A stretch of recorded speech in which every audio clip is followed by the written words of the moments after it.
अगर आप जीवन में असफल होते हैं तो आपको दोबारा प्रयास करने में कभी नहीं घबराना चाहिए, क्योंकि जब आप दोबारा प्रयास करते हैं तो आपकी शुरुआत सुनने से नहीं बल्कि आपके अनुभव से होती है। खाली हाथ आए, खाली हाथ वापस चले जाओगे। आज तुम्हारा है, कल किसी और का था, परसों किसी और का होगा। तुम जिसे अपना समझकर मगन हो रहे हो, बस यही प्रसन्नता तुम्हारे दुखों का कारण है। मनुष्य की मन की इच्छा और सांसारिक सुख की मोह माया ही उसके दुखों का असली कारण होती है। मनुष्य इस बात को नहीं समझता कि वह इस संसार में खाली हाथ आया था और उसे इस संसार से खाली हाथ ही जाना है।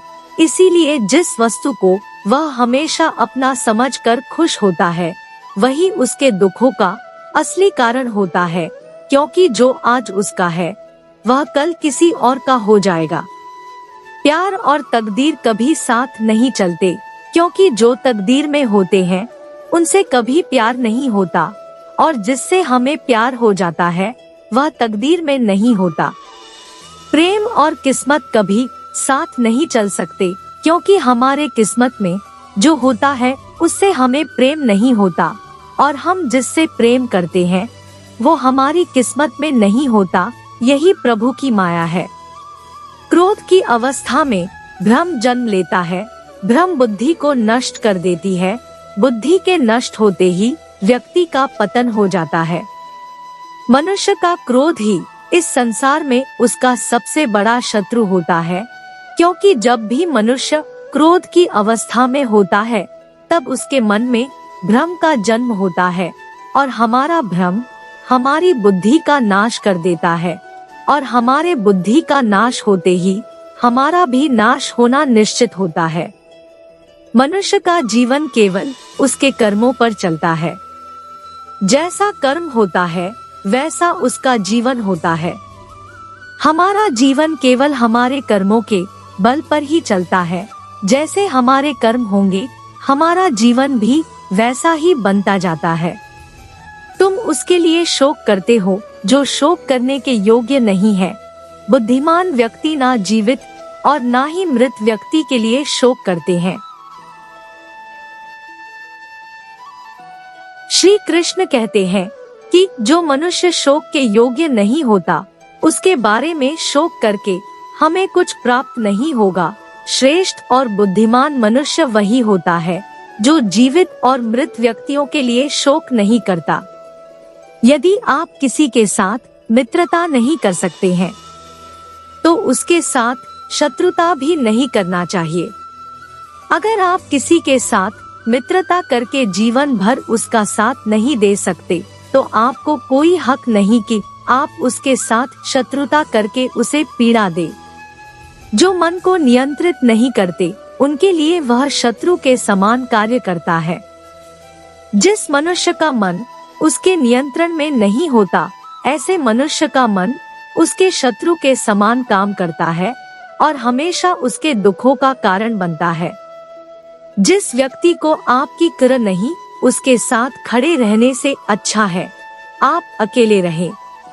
श्री कृष्ण कहते हैं, जो मनुष्य आपकी कदर नहीं करता और ना ही आपका सम्मान करता है, ऐसे मनुष्य के साथ रहने से अच्छा है कि आप संसार में अकेले रहें।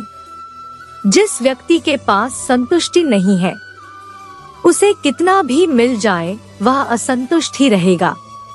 जो मनुष्य अपने जीवन में धन दौलत, ऐश्वर्य और प्रसिद्धि को हासिल करता है परंतु संतुष्टि को हासिल नहीं कर पाता, ऐसा मनुष्य जीवन भर दुखी रहता है। और जो मनुष्य थोड़े से संसाधन में भी संतुष्ट हो जाता है, वो मनुष्य जीवन भर सुखी रहता है। जिंदगी में सदैव अवसरों का आनंद लेना चाहिए, लेकिन किसी के भरोसे को तोड़कर नहीं। इस संसार में भरोसा और विश्वास ही ऐसी चीज है जिन्हें प्राप्त करने में मनुष्य को वर्षों का समय लगता है, और फिर भी कई मनुष्य को यह प्राप्त नहीं हो पाता। इसलिए श्री कृष्ण कहते हैं कि जीवन में किसी का भी भरोसा तोड़कर किसी अवसर को प्राप्त करके उसका सुख नहीं भोगना चाहिए।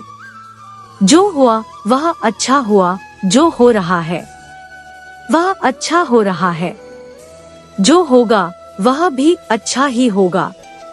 तुम भूत का पश्चाताप न करो, भविष्य की चिंता न करो, वर्तमान में जियो। हमारे साथ जो भी हुआ अच्छा हुआ, हमारे साथ जो हो रहा है वह अच्छा हो रहा है, और हमारे साथ जो भी होगा वह अच्छा ही होगा। यही सोचकर हमें अपना जीवन व्यतीत करना चाहिए। अगर हम अपने भूतकाल और भविष्यकाल की चिंता में अपने जीवन व्यतीत करेंगे तो हम अपना वर्तमान भी नष्ट कर देंगे। दुष्ट लोग अगर समझाने मात्र से समझ जाते तो यकीन मानो महाभारत कभी ना होता। अगर दुष्ट और बुरे व्यक्तियों को समझाने मात्र से कार्य सिद्ध हो जाते तो यकीन मानिए महाभारत कभी नहीं होता। अगर कोई मनुष्य हमारे साथ बुरा कर रहा है तो उसे करने दो, यह उसका कर्म है और समय उसके कर्म का फल उसे जरूर देगा।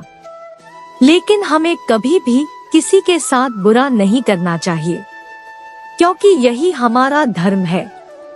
जो दूसरों की तकलीफों को समझते हैं, जिनमें दया है, दिल से अच्छे हैं, उन्हें दोबारा जन्म लेना नहीं पड़ता। जो इंसान दूसरे इंसान के तकलीफ, मजबूरियां और दुखों को समझता है और जो इंसान मन का सच्चा होता है, उस इंसान को दोबारा जन्म नहीं लेना पड़ता और वो मोक्ष को प्राप्त होता है। इस पूरे ब्रह्मांड में ऐसी कोई ताकत नहीं जो इंसान की इच्छाओं की पूर्ति कर सके, क्योंकि इंसान की इच्छाएं एक समुद्र के समान होती है जिसे कभी भी भरा नहीं जा सकता। वह दिन मत दिखाना कान्हा कि हमें खुद पर गुरूर हो जाए। रखना अपने दिल में इस तरह कि जीवन सफल हो जाए। हे श्री कृष्ण, हमें वह दिन कभी मत दिखाना जिस दिन हमें खुद पर घमंड हो जाए। आप हमेशा हमें अपने मन में शरण देना ताकि हमारा जीवन सफल हो जाए। ईश्वर ने हमारे भाग्य में जो लिखा है उसे हमसे कोई नहीं छीन सकता। लेकिन अगर हमें अपने ईश्वर पर सच्चा भरोसा है तो हमें वो भी मिल सकता है जो हमारे भाग्य में नहीं लिखा होता। मनुष्य को अपने जीवन में किए गए कर्मों के परिणाम से होने वाले फलों की प्राप्ति की चिंता को लेकर ग्रसित नहीं होना चाहिए। उसे तो बस सच्चे मन से सत्य कर्म करते रहना चाहिए। समय रहने पर ईश्वर उसे उसके कर्मों का फल जरूर देंगे। इंसान का मुश्किल वक्त उसके लिए एक दर्पण की तरह होता है जो हमारी क्षमताओं का दर्शन हमें करवाता है। जो मनुष्य अपने जीवन में गीता का सच्चे मन से अध्ययन करता है, वो मनुष्य संसार के मोह माया और हर बंधनों से मुक्त होकर आध्यात्मिक आनंद का आशीर्वाद पाता है। अंत काल में जो मनुष्य मेरा स्मरण करते हुए देह त्याग करता है, वह मेरी शरण में आता है। इसलिए मनुष्य को चाहिए कि अंत काल में मेरा चिंतन करे। जो भी मनुष्य अपने जीवन के अंतिम समय में मेरा संस्मरण करते हुए अपने देह का त्याग करेगा, वो मनुष्य मेरी शरण में आता है और जीवन के मोह माया से मुक्ति प्राप्त करके मोक्ष की प्राप्ति करता है।